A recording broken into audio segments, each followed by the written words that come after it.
The Things in the Garden by Gertrude Warner. Rose and Marguerite were playing in the nursery when they heard a queer bumping noise down in the backyard. "What's that?" asked Rose, stopping to listen. "That's Stubby, kicking his heels against the settee. He's awful cross today," said Marguerite, and kept right on making the doll's bed. In a second, Rose had her head out of the window. There sat Stubby, kicking his heels against the settee and looking dreadfully cross. "Why, Stubby dear, what's the matter?" she called sweetly. "Nuffin'," said Stubby. "Why don't you play with the things in the garden?" "What things?" "Wait a minute, and we'll come down and show you," Rose said, drawing her head in.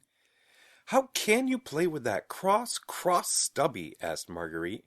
"He isn't sick, and we've done everything to please him all day.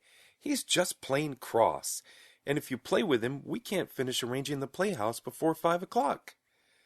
"Mother said I might stay till 6, said Rose gently, "and I've thought of something to keep him busy. Come." Marguerite gave Rose a bear hug, and soon Stubby saw them coming across the lawn. Rose stopped under the apple tree to look for green apples.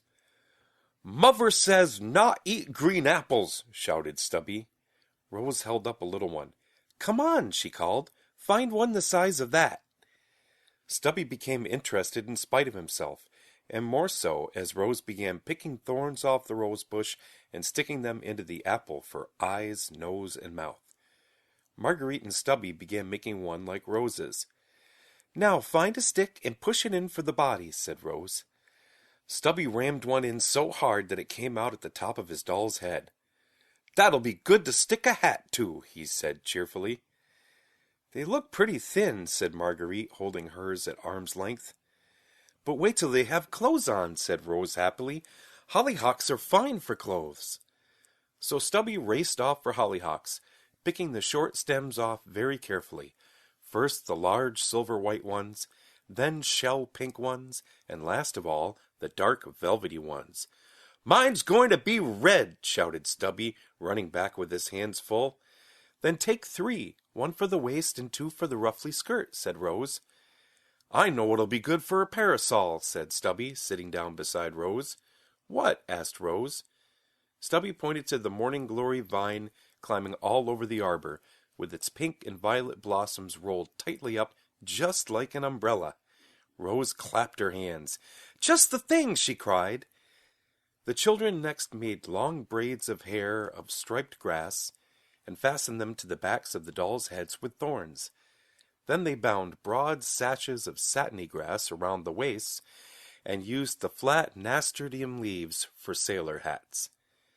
"Now we must begin a house for them to live in," proceeded Rose.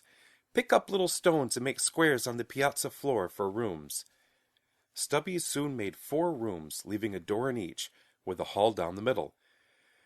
"We can have grape leaves for blankets on the beds, and rose petals for pillows, can't we?" said Stubby excitedly. "And a big flat stone for a table, and little stones for chairs, and more rose petals for chair cushions." Marguerite was busily pinning a sweet pea on her doll's head for a bonnet, and Rose finished arranging an acorn cup full of tiny green grapes for apples before she replied. "Stubby," she said at last, "you're a very clever boy." She deftly cut a green apple in 2 as she spoke, and began hollowing one half out with a sharp stick. "This will make a good set bowl," she said, getting very red in the face with so much digging. "Now Stubby's got the idea, we can go back and arrange the playhouse." "Oh, I'd rather do this," cried Marguerite. "We can arrange that playhouse any rainy day." "Well, if you want to, we'll keep on," said Rose, looking very happy, and giving Stubby a bear hug. Stubby didn't usually like being hugged, but this time he hugged Rose back and said, "My doll's name is going to be Rose."